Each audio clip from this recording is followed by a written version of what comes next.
الحمد للہ وکفا والصلاة والسلام علی سید الرسل وخاتم الانبیاء اما بعد فاعوذ باللہ من الشیطان الرجیم بسم اللہ الرحمن الرحیم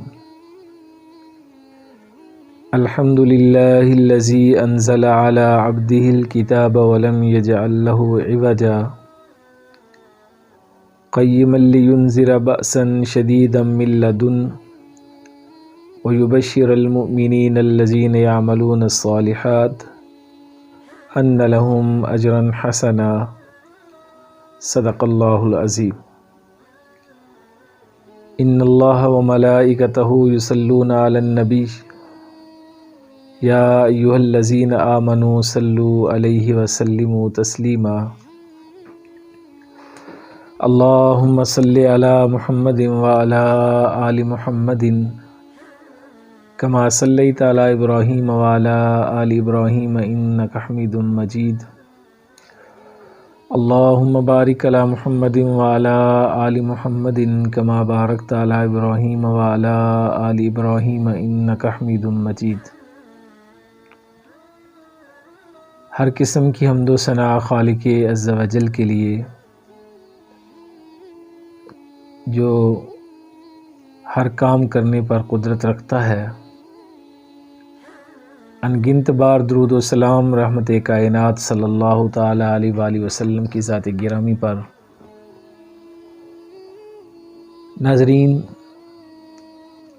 94 نیوز کے اسٹوڈیو سے رمضان الکریم کی بابرکت ساعتوں میں رحمت رمضان نشریات کا اہم پروگرام درس قرآن آپ دیکھ رہے ہیں۔ ناظرین کرام، سورہ کہف کا تعارف اور سورہ کہف سے متعلق بہت سی باتیں آپ کے گوش گزار کی جا چکی ہیں۔ کل کے درس میں اس سورہ مبارکہ کا آغاز اور اس سورہ مبارکہ کا وہ پہلا جملہ اور پہلے الفاظ آپ کے سامنے میں نے ذکر کیے۔ ناظرین اکرام،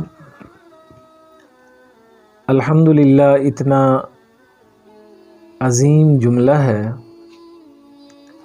کہ سیدنا ابو ہریرہ رضی اللہ تعالیٰ عنہ کی ایک روایت آپ کے سامنے رکھنا چاہ رہا ہوں۔ حضرت سیدنا ابو ہریرہ رضی اللہ تعالیٰ عنہ فرماتے ہیں کہ ایک روز ایسا ہوا کہ میں اور میرے محبوب پیغمبر ساتھ نکلے، اور ہمارا چلنے کا انداز ایسا تھا کہ رسول اللہ صلی اللہ علیہ وسلم کے ہاتھ میں میرا ہاتھ تھا اور میرے ہاتھ میں رسول اللہ صلی اللہ علیہ وسلم کا ہاتھ تھا۔ ناظرین اکرام، صحابہ کی رسول اللہ صلی اللہ علیہ وسلم سے محبت بڑی بے مثال ہے۔ جب بھی کوئی صحابی رسول اللہ صلی اللہ علیہ وسلم کا کوئی قول، کوئی بات، کوئی روایت نقل کرتا ہے تو ناظرین اکرام، جہاں پر وہ آپ علیہ الصلوۃ والسلام کا قول نقل کر رہے ہوتے ہیں، وہیں پر اس وقت انداز کیا تھا رسول اللہ صلی اللہ علیہ وسلم کا، وہ بھی ساتھ ذکر کرتے ہیں۔ یہ رسول اللہ صلی اللہ علیہ وسلم سے محبت کا ایک انوکھا انداز ہے صحابہ کرام کا۔ اور سیدنا ابو ہریرہ رضی اللہ تعالیٰ عنہ فرماتے ہیں کہ رسول اللہ صلی اللہ علیہ وسلم ہم ساتھ ساتھ تھے، آپ علیہ السلام کا ہاتھ میرے ہاتھ میں تھا اور میرا ہاتھ اللہ کے نبی کے ہاتھ میں تھا کہ ہمارا گزر ایک ایسے شخص کے پاس سے ہوا جو بہت مفلوق الحال تھا اور اس کے پاس کچھ بھی نہیں تھا، بڑی عجیب سی اس کی کیفیت تھی۔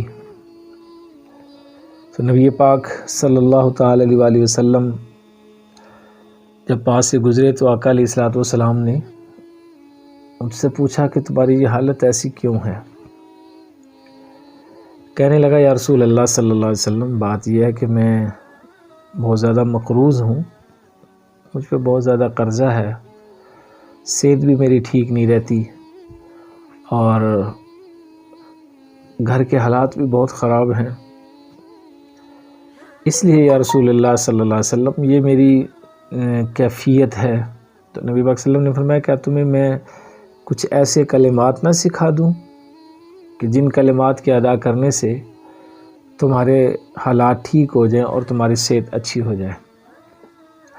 سیدنا ابو ہریرہ رضی اللہ تعالیٰ عنہ فرماتے ہیں کہ رسول اللہ صلی اللہ علیہ وسلم کے وہ کلمات میں نے یاد کر لیے، توکلت علی الحی الذی لا یموت، الحمد للہ الذی لم یتخذ ولدا ولم یکن لہ شریک فی الملک ولم یکن لہ ولی من الذل وکبرہ تکبیرا۔ یہ کلمات تھے۔ سیدنا ابو ہریرہ رضی اللہ تعالیٰ عنہ فرماتے ہیں کہ میں نے یہ کلمات یاد کیے اور میں نے ان کو پابندی کے ساتھ پڑھنا شروع کر دیا۔ کچھ ہی دن گزرے کہ میری صحت بھی بہت اچھی ہو گئی اور میرے حالات بہت اچھے ہو گئے اور میں بڑا معاشرے میں اچھا باوقار زندگی گزارنے لگا۔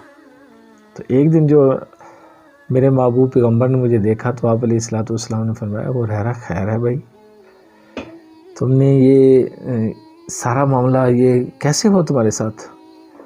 تو سیدنا ابو ہریرہ رضی اللہ تعالیٰ عنہ فرماتے ہیں یا رسول اللہ یہ آپ کے سکھائے ہوئے کلمات تھے جو میں پڑھتا رہا اور ان سے یہ میرے حالات بہتر ہو گئے۔